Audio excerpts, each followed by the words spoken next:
Hi friends, this is Vinson. நம்ம சேனலுக்கு உங்களை அன்புடன் வரவேற்கிறேன். நம்ம சேனல் வந்து பார்த்தீங்கன்னா உங்களோட கெரியரை செட் பண்ணுறதுக்காக டிஎன்இஏ கவுன்சிலிங் மூலமாக நிறைய வீடியோஸ் வந்து உங்களுக்காக நம்ம கொடுத்துருக்கோம். கண்டிப்பாக நம்ம சேனலை ஃபாலோ பண்ணுங்கள். மறக்காமல் உங்கள் ஃப்ரெண்ட்ஸுக்கும் மேக்ஸிமம் நம்ம சேனலை பற்றி சொல்லுங்கள். அது மட்டும் இல்லாமல் நம்ம சேனலோட வாட்ஸ்அப் குரூப்பில் கண்டிப்பாக நீங்கள் ஜாயின் பண்ணுங்கள். வாட்ஸ்அப் குரூப்போட லிங்க் டிஸ்கிரிப்ஷன் பாக்ஸில் இருக்குது. வாட்ஸ்அப் குரூப்பில் எதுக்காக நீங்கள் ஜாயின் பண்ணணும் அப்படின்னா, இதுக்கு மேலே எதுக்கு சார் வாட்ஸ்அப் குரூப் நீங்கள் கேட்கலாம்.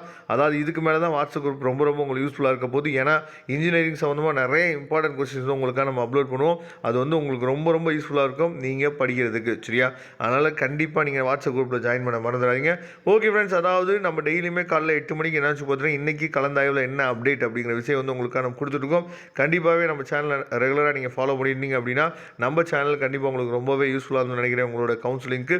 ஓகே ஃப்ரெண்ட்ஸ், அதாவது இன்றைக்கி வந்து பார்த்திங்க அப்படின்னா நமக்கு வந்து இன்றைக்கி கடைசி நாள். சரியா? அதாவது சாய்ஸ் ஃபில்லிங் பண்ணுறதுக்கு வந்து பார்த்திங்க அப்படின்னா இன்றைக்கி கடைசி நாள். அதனால் மறந்துடாதீங்க சாய்ஸ் ஃபில்லிங் பண்ணுறதுக்கு. உங்கள் ஃப்ரெண்ட்ஸ் யாராவது இன்னமும் சாய்ஸ் ஃபில்லிங் பண்ணாமல் இருந்தாங்க அப்படின்னா நம்மளை தொடர்பு கொள்ள சொல்லுங்கள். நாம் அவங்களுக்கு என்னாச்சும் பார்த்தீங்கன்னா ஹெல்ப் பண்ணுறதுக்கு ரெடியாக இருக்கிறோம்.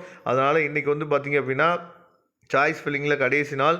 சாய்ஸ் ஃபில்லிங் ஹெல்ப் வந்து நம்மக்கிட்ட தான் வரணும்னு சொல்லி அவசியம் கிடையாது. நீங்கள் வந்து என்ன பண்ணலாம்னு சொல்லி பார்த்தீங்கன்னா ரவுண்ட் 1 ரவுண்ட் 2 பார்ட்டிசிபேட் பண்ண உங்களோட ஃப்ரெண்ட்ஸ் இருப்பாங்க. அவங்களுக்கு சாய்ஸ் ஃபில்லிங் பண்ண தெரியும். அவங்களையும் நீங்கள் கூட வச்சுக்கலாம். அப்படி இல்லாத பட்சத்துக்கு டிஎஃப்சி சென்டர் கூட நீங்கள் டைரெக்டாக போய் சாய்ஸ் ஃபில்லிங் பண்ணலாம்.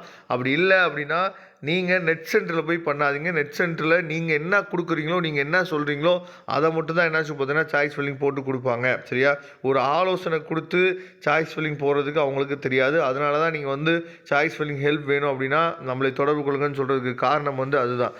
அது மட்டும் இல்லாமல் இன்றைக்கி வந்து டிஎஃப்சி சென்டர் இருக்குமா இருக்காதா அப்படின்னு சொல்லி நிறைய பேர்த்துக்கு டவுட் வந்து இருக்கலாம். ஏன்னா சில பேர் வந்து பார்த்திங்கன்னா லாக் பண்ணிட்டீங்க. லாக் பண்ணிவிட்டு அன்லாக் பண்ணணும் அப்படிங்கிற ஒரு எண்ணம் வந்து உங்களுக்கு இருக்குது. சரியா?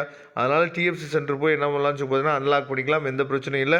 இன்றைக்கி டிஎஃப்சி சென்டர் கண்டிப்பாக இருக்கும். 1 or 2 மெம்பர்ஸ் வந்து பார்த்திங்க அப்படின்னா இருப்பாங்க. நிறைய பேர்த்துக்கு டிஎஃப்சி சென்டர்னால் என்னன்னே தெரியாமல் நிறைய பேர் இருக்குங்க. ஏன்னா நிறைய பேரண்ட்ஸ் ஃபோன் பண்ணும்போதே கேட்குறாங்க, டிஎஃப்சி சென்டர்னால் எங்கே சார் இருக்கும் அப்படின்னா உங்களோட அப்ளிகேஷன் ஃபார்மில் நீங்கள் போட்டிருப்பீங்க. சரியா? அதாவது அண்ணா யூனிவர்சிட்டியோட நோடல் ஆஃபீஸ் அப்படின்னு சொல்லுவோம். என்ன அப்படின்னா உங்களுக்கு உங்கள் டிஸ்ட்ரிக்டில் இருக்கக்கூடிய மேக்ஸிமம் கவர்மெண்ட் காலேஜ் போட்டிருப்பாங்க.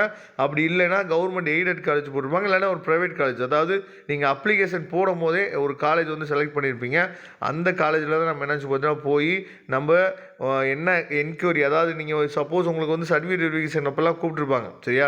ஏதாவது நீங்கள் உங்களுக்கு வந்து சர்டிஃபிகேட் வெரிஃபிகேஷன் அப்போ ஏதாவது கொஸ்டினரி போட்டிருந்தாங்க அப்படின்னா நீங்கள் கொண்டு போய் சப்மிட் பண்ணியிருப்பீங்களே, அங்கே தான் நம்ம போய் என்னாச்சு பார்த்தா டிஎஃப்சியில் தான் போய் நம்ம மாற்றணும். அதை நீங்கள் பார்த்துங்க. சரியா? அதனால் இன்றைக்கி டிஎஃப்சி சென்டர் ஓப்பனாக இருக்குமான்னு சொல்லி கேட்டிங்கன்னா ஓப்பனாக இருக்கும். நீங்கள் போய் அதாவது நீங்கள் என்ன கொண்டு போகணும் அப்படின்னா உங்களோட யூசர் நேம் பாஸ்வேர்டு மட்டும் தெரிஞ்சால் போதும். ஒரு லெட்ரு மட்டும் நீங்கள் எழுதி கொடுக்கணும். அவங்க அன்லாக் பண்ணி கொடுத்துருவாங்க. சரியா? அதனால் எந்த பிரச்சனையும் இல்லை. Okay friends, thank you. ரெகுலராக நீங்கள் ஃபாலோ பண்ணுங்கள். மறக்காமல் நம்ம சேனலோட வாட்ஸ்அப் குரூப்பில் ஜாயின் பண்ணிடுங்க. தேங்க்யூ. நம்ம நெக்ஸ்ட் வீடியோவில் பார்க்கலாம்.